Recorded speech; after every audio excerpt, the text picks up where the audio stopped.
morning. Let's get started. Today we're going to use our loop and we will also be using our blocks. If you don't have your blocks handy, you can use a flat yoga block or we can just imagine and get after it together. Let's get moving. We're going to start with our loop around our forearms. If you don't have a loop, you could also use dumbbells to find some resistance. And we're going to start with some plies in first position. So that means heels are touching, upper inner thighs are spiraling forward, and we have our spine stacked right on top of our pelvis.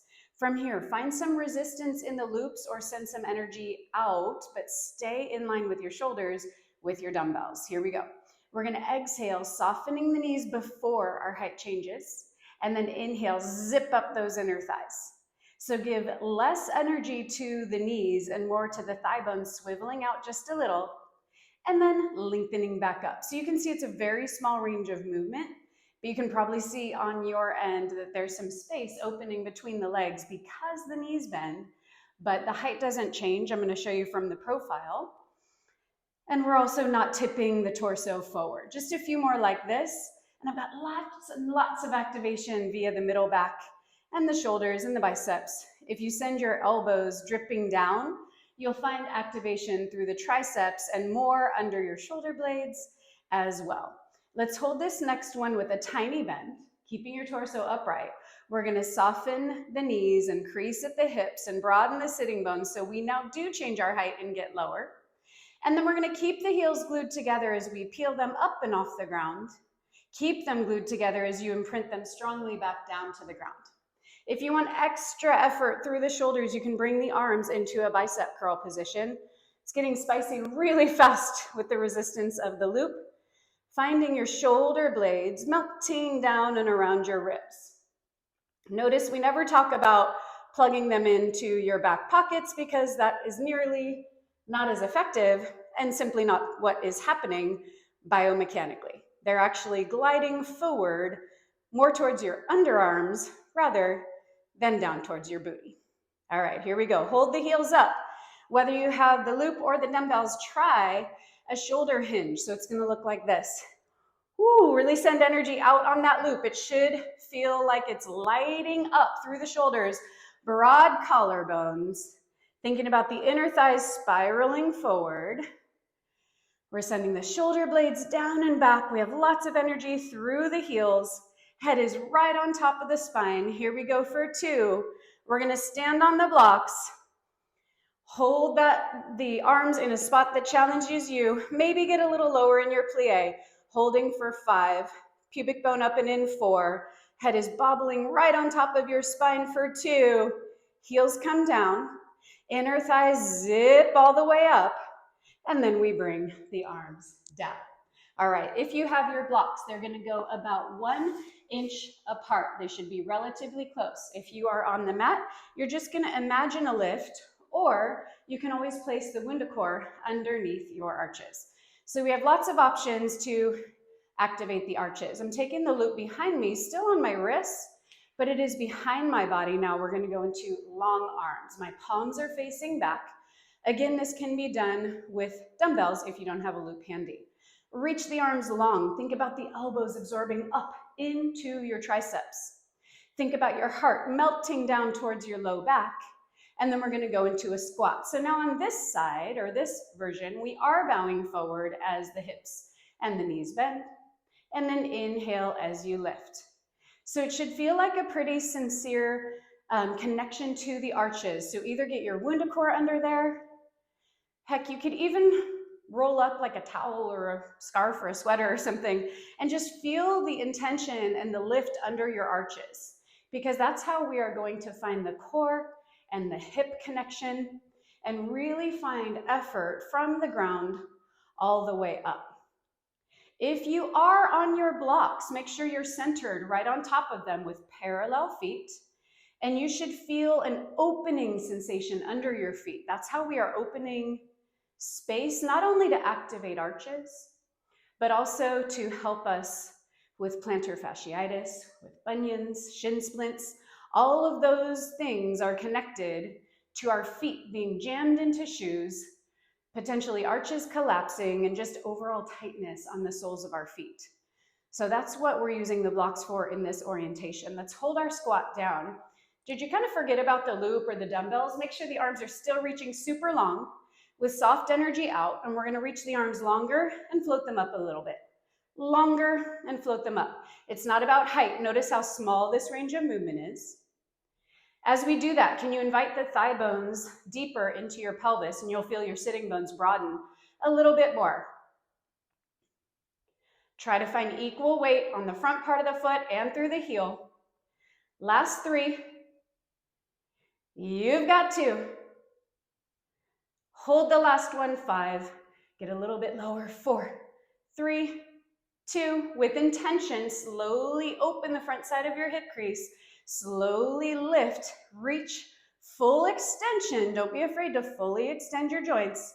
And then we're going to step off of those blocks. All right, we're going to take the loop and 1 block under our knee, 1 block under our hand. So I'm actually going to set the loop to the side. I changed my mind.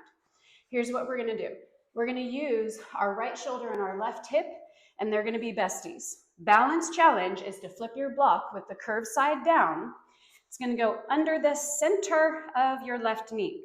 So straight away, it's going to feel wobbly. If you have a flat yoga block, you can try this. It's just less of a balance challenge and not going to connect you to your core quite as much as the curve will, okay?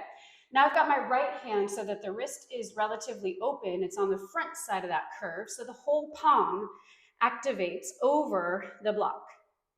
Straight away, now I've picked my right knee up. It's off the ground. My left hand is flat on the ground. We're going to reach the right leg back. And then we are going to lower it down towards the mat and pick it back up. So we did a little bit of this work last week, but we weren't balanced on the block. So we're going into a little progression here. So if you're feeling like, that's not really for me today, that's fine. You can always remove the block from under your left knee. And maybe you even put it under your left hand so both blocks are helping support your wrists. We're going to go into a little spinal flexion next, but we're trying not to rock the block. Can you just glance down at it and make sure that it is level? Hold the right leg all the way back. The left hand should be very light. I have most of my weight in my left hip and right shoulder, sharing it like a handshake. On your next exhale, we're going to turn our gaze down towards the block under our knee. We're going to lift our upper back, curl the upper back, and drag your right knee forward like this. And then we're going to inhale, open the hip crease, unfurl the spine, and lengthen all the way back to start. At your own pace, exhale, gaze turns down, chin stays off of chest, please, even in a deep flexion. Inhale, lengthen, and reach. You should feel a lot of effort through that left hip because we are balanced on this block. So I'm getting tons of inner thigh, tons of outer hip, and it's really deep where the bone is actually aligned in the pelvis. Can you send your left hip away from your left ribs? Can you ask for more from your shoulder and hip and less from your hand and knee? Whatever you are balanced on or straight on the mat, ask for more from the hip and shoulder and less from the hand and knee. Get everything closer to center. Hold the next one in your flexion, hold and breathe. Find more length even though we are in a curl for 5, 4, 3, breathe into the back body, 2, and bring your right knee down. Gorgeous. All right, we are going to use 1 block and we're going to use the loop. We're going to go into some spinal extension. If you do not have a block, you're going to do a roll down just without the extension, okay? So we're going to take the loop in our hands.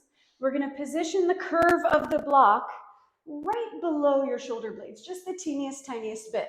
I did a reel on this recently if you want to look exactly where it is, but it's right here under your middle back, a little bit below the shoulder blades. We're going to take our legs long, and if you have a loop or a scarf, we're going to take it under the base of your head. So now I have each stretch in either hand, legs are long, and I'm opening space in my middle back as I lay on this block. I'm going to use that band to hammock my head as I inhale and pick the head up, exhale, curl the spine, so I'm almost coming off the block, but not quite. Well, how do you do? I'm shaking on the first one. I hope you are too. We're inhaling here, and then we're going to exhale as we lower back down. When you get to the bottom, you can inhale to open space through the spine. Exhale to prepare. Inhale, head picks up. And we're curling and lifting. And using that loop or a scarf, whatever you have, you can also interlace your fingers. Keep working on your end. We're using that to help connect to our shoulders and our middle back. And the front side of my neck is pretty well just active, but not taking over. So it is helping to lift the head, but this is teaching the back side of the body to pick up the weight of your head and relieve neck tension.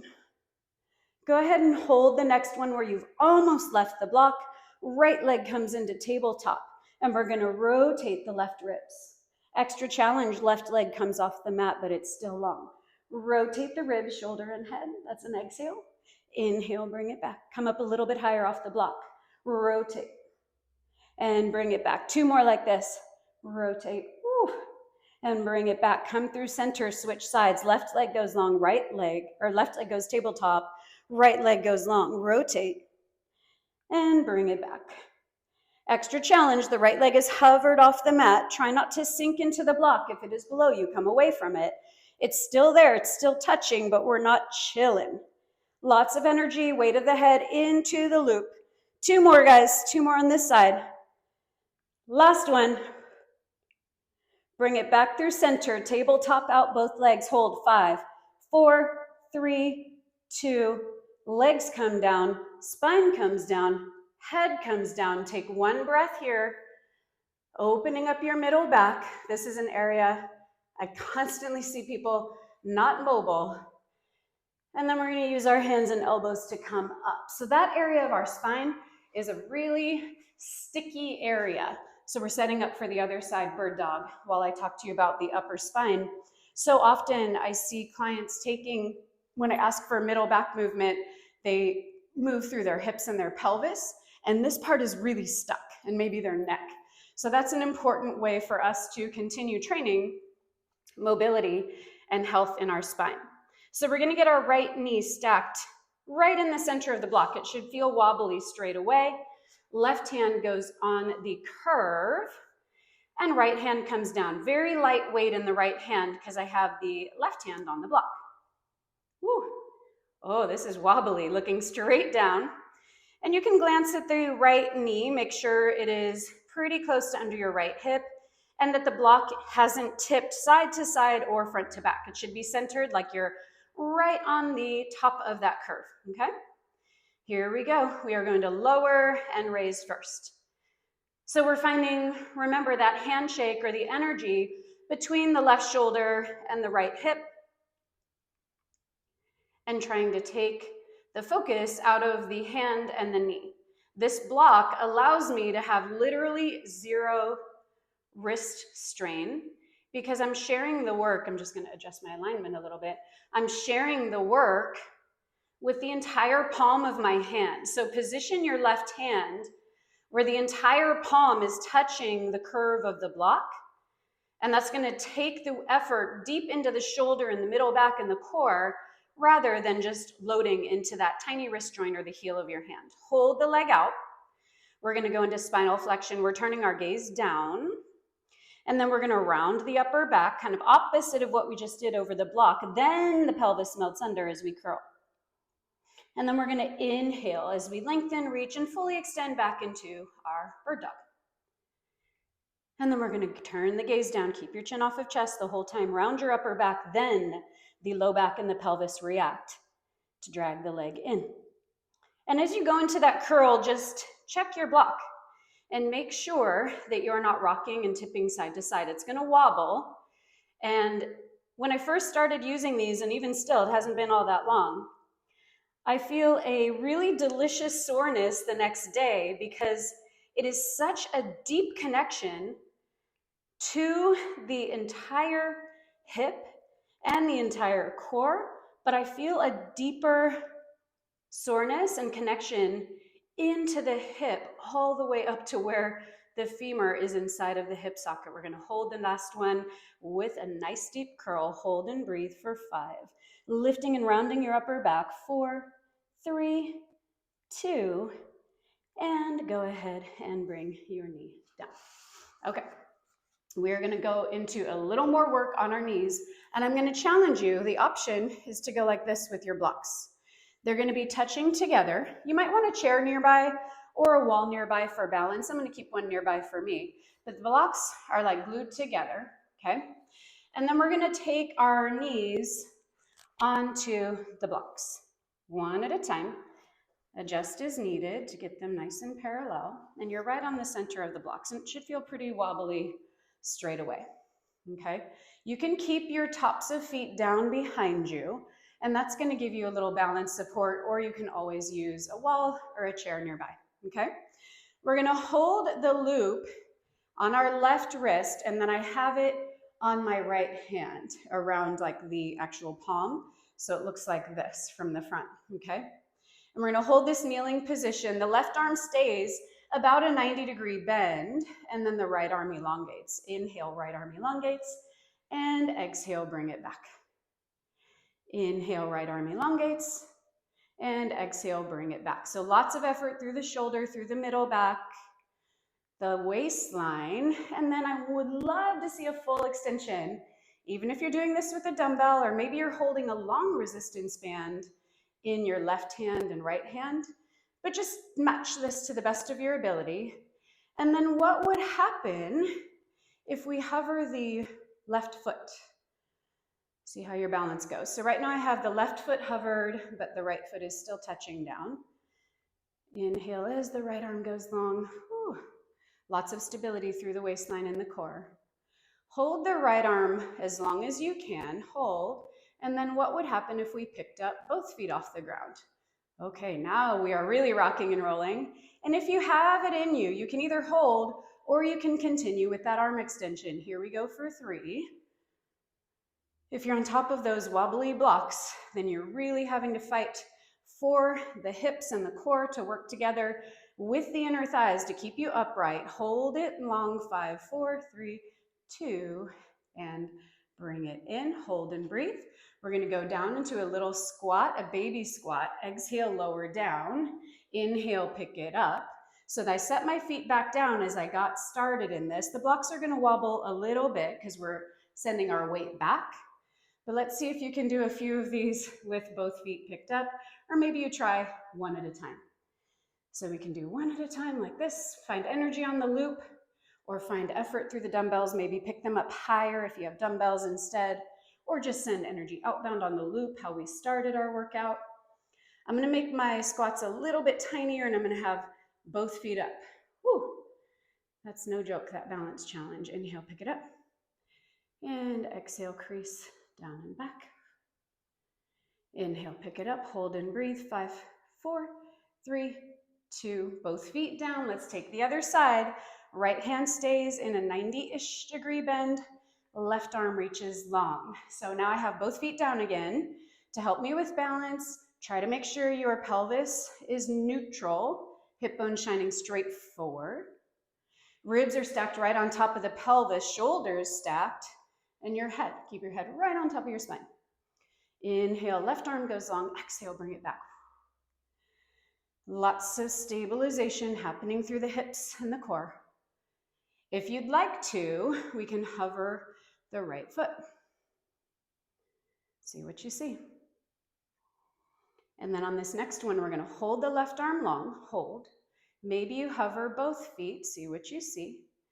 And you can either hold the arm long or you can continue with the extension and the flexion. It's a fancy way of saying lengthening the arm and bending the arm. Keeping collarbones wide, shoulder blades down. And let's hold this last one. Hold 5, hold 4, hold 3, 2, and bring it back. All right, we're gonna keep the loop where it is, and we're gonna use the blocks underneath our hands. So we're gonna come into a plank position. I'm gonna cue it on my side, and I need to get my hair off my neck. All right, you're gonna take the loop around your wrist exactly where it was. You're gonna keep your knees down or setting up for a kneeling squat, and you are going to take the hands onto the blocks. So the loop is around your wrists. Maybe can go a little bit higher if you'd like a different challenge. I'm gonna take mine about my forearms. And then I'm stretching the band just to get my hands on the blocks. Bring your knees back. So it's a kneeling plank to start with. And we're just gonna stay here for a moment because I want us to really connect to the middle back and the lift between the shoulder blades, collarbones wide. Another really common thing I see is that we hang in our plank like this. So these blocks are going to give you a lot of opportunity to find your middle back and not load into the wrists and find your best diagonal. When the knees are down, believe it or not, well, now you believe it because you're doing it, but this actually adds more core challenge because we don't have to mess around with the legs. We're not messing around with holding the entire body hovered. All we have is the core. And so we're working on that neutral pelvis. We're working on lifting off of our wrists. You can think about your inner thighs spiraling down at a diagonal. Do you feel how that lights up the middle belly and releases our glutes? We're just holding and breathing for 5, 4, 3, 2. Hold here. Right leg glides long. Tops of toes are still down. Hold and breathe. 5, 4, 3, 2. Bring the right leg back. Knees are together. Recenter. Collarbones are wide. Head is in line with spine. Left foot glides back. Tops of toes are still down. 5, 4. Make sure your pelvis is level. 3, 2. Flip the left toes under, please. Now the left leg is long. Toes are flipped under. We're going to bring the right foot back. Flip those toes under. Hold and breathe. Sending energy out into the loop. Opening collarbones. Here we go. 5. Breathing. 4, 3, 2. And bring it in. Beautiful. All right. Let's go into a low lunge. We're going to have our right arch over the block. You can keep your loop if you want to continue torching your shoulders. I'm going to give mine a break for a moment. We're going to have the right foot onto the block. Again, make sure it's parallel, right over the center. And I'm going to step my left knee back, but I want to keep the top of my foot down. So I'm starting here. This is a little different than normal because I'm starting with my right knee behind the ankle crease, but I'm looking for, to the best of my ability, a level pelvis and that thigh bone sinking deeply in. Find energy through the sole of your right foot. Find energy down, okay? On the exhale, we are going to crease forward. So if you set this up a little too far apart, you can adjust. But notice now my knee is in front of my ankle crease and the front left hip is open. So it should feel like a stretch and like work. And then we are going to inhale, bring it back. So now my hip is right over my left knee. Right knee is behind ankle. And then I'm basically going to switch that, yeah? So we have the left hip and the right knee forward. And then we're going to bring them back. I'm going to adjust my knee a little bit. You can always double up your mat if you have sensitive knees. And you can always come onto your feet if this is not for your knees today. So I'm going to demonstrate really quickly on my feet so you can see what we're after if it is not for you to be down on your knees. So it's going to be a similar idea. We're going to hold both legs bent and we're going to shift forward from the inner thighs and then shift back. So you can do this in a low lunge position with a still focus on the back leg and then bring it back. If you've done a VMO press on the machine with me on a WundaFormer, that's the similar jam of what we're after. All right, let's hold the next one in the spot that challenges you the most, whether that is with your leg back or forward. I'm gonna hold it forward, opening up the left hip. You can take the arms long if you'd like to. Here we go for 4. You have 3. Think about the ribs being in line with the pelvis for 2. And go ahead, bring it all the way up. Beautiful. Okay, we're going to come onto our feet and we're going to go into a wide plie. So we started our workout today in a closed first position. Now we're going to bring our feet nice and wide. It is a serious balance challenge, so you can use your hand on a wall or on a chair if you'd like to. And we're going to take the loop around our hands. So it's just where my thumb is and my palms are up, fingertips are closed, and I have my legs in turnout about a 45-degree angle. You can see I'm wobbling because it's really a little bit wobbly up here because we're right on the curves of the block. All right, as we lower down, the sitting bones broaden and the knees are staying aligned, big toe, second toe. That's an exhale. Inhale, bring it up. You can adjust as needed. I'm gonna bring my blocks a tiny bit closer together. So just see how it feels inside of your skin. Keep working on your end. And we're exhaling as we lower down and inhaling as we come up. We're gonna layer on here as well with the loop. So as we go down, we're gonna send energy out on the loop. That's an exhale.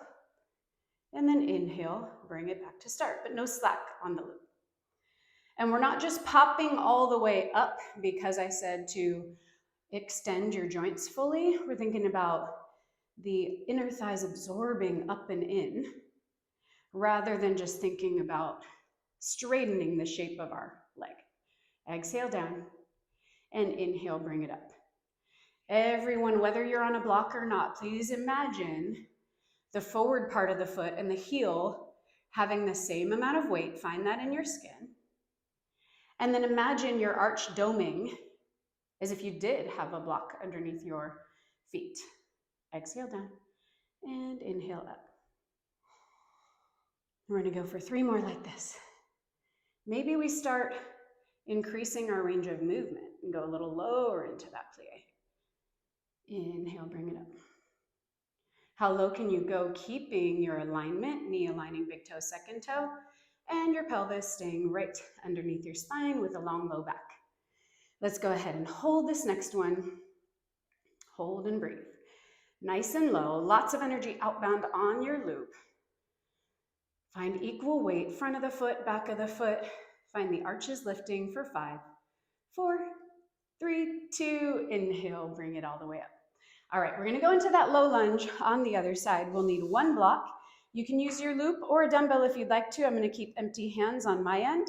So if it's not for you to get down onto your knee, it's gonna look more like this, where we're going into a lunge shift. So it's more of a weight shift front to back like this. Okay, so if it's not for you to get down on your knee, or if you're feeling cranky in your knees today for whatever reason, this is a good option. The other option is to be all the way down, starting with your left knee behind your ankle and your right knee below your right hip, and then we hinge forward. So it's like a weight shift in a lunge position is probably a nice way to describe it. Exhaling as we come forward, allowing for that thigh bone to drop deep into the pelvis. Inhale as we come up. It's not a huge range of movement. We need lots of energy through the sole of the left foot, whether you have the block or not. And we want to feel the arch of our left foot doming as if it was a starfish suctioning to the mat or to the block. So even if you have the block, still look for it. It's just easier to find it because you have the tactile feedback opening your foot underneath you. Exhale forward. Spine is in line with pelvis. Inhale, come up. So you're tipping the torso forward a little bit as you glide forward, and then you're bringing it up right on the way back. We're gonna hold this next one in a spot that challenges you. I'm gonna hold mine forward. You can hold yours upright or anywhere in between. Invite the left thigh bone deeper into the pelvis for 3. Here we go for 2. And last one. Bring it all the way in. Gorgeous. We're gonna finish with a little teaser. So you know where the block goes under your spine if you want to use it. I'm gonna demonstrate both ways. I'm demonstrating without, and then we'll go into having it underneath my back. So the loop comes around your thighs, a few inches above your knees, so that we can connect our legs to our belly. We stretch next, guys, you're almost there. I always like hands behind hips to get me organized, behind thighs rather. Lean with a flat back, tailbone melts, pelvis melts, low back melts. Go a little lower than usual today. And then we're gonna pick up the legs into a tabletop position. So you can hold the hands behind the thighs to plug the legs in if you'd like to. And today we're gonna go into an open close. We're gonna get into the outer hip. So what that means is we are opening the legs, keeping them parallel out to the side, and bring it back to start. No slack on your loop. No slack on your loop at all. Open and narrow. All right, if you have a block, my challenge to you, keep working. If you don't, just keep working what works for you. If you have a block, we're going to set it up in the same position we did before. We're going to stay lower and we're going to go outbound and in. So this is a deeper challenge, but you're not going to have neck tension, which is the really cool part about using this block. Not only does it drive all the work straight to the core, it's also going to put you in a position where you can hold a curl like this and your core has taken over, so you no longer have to worry about neck tension. Let's hold it outbound. It should feel really shaky. There should feel like a lot of resistance on your loop. And then we're going to swivel internally on an inhale. Hold and breathe. 5, lengthen and reach. Try not to rest into your block for 3, 2, swivel externally, holding 5, 4, 3, 2. One more time internally, upper inner thighs spiral away from you. Lifting from the block, still touching but not resting. Open the legs a little bit wider, and then we're going to swivel with the lots of tension on the loop into our external. Here we go. 5. We stretch in. 4, 3, 2, and bring your feet down. Guys, you did it. We're going to go into a single leg stretch using our loop. I'm going to keep the block underneath me because it feels so nice under my upper back. If you do not have it, just lay flat on the mat. We're just going to hold and breathe that right leg long. My back is totally cracking in such a lovely way. Breathing, just finding length and space on the back side of your right leg. You can kind of roll out the ankle. With the loop, you get lots of feedback. So you're not just kind of swiveling in space. It's helping it to connect deep into the hip and deep into the ankle joint. Hold it in a good challenging spot for you for 3, 2, bring the leg bent. We can take the left leg into the loop. We can bring the right leg down. And then again, same thing here, straighten the left leg. Finding lots of length through the back side of the body. And let's circle out that ankle a little bit, opening up the back side of the leg. Really feel the loop helping to plug your ankle joint in and even help the hip absorb in by connecting it deep into the pelvis. And on your exhale, you can use that loop to help you raise. And we're going to finish with one child's pose, a little counter pose to that open back extension we've been doing. Knees come wide. We're going to take our hands long in front of us, sinking your hips down and back. Taking a nice deep breath here. Exhale and release. One more inhale. And then on your exhale, rounding the spine, slowly come up. And that is going to do it for our workout today. Beautiful job, you guys. Thanks for being here. And I'll see you on the mat next week.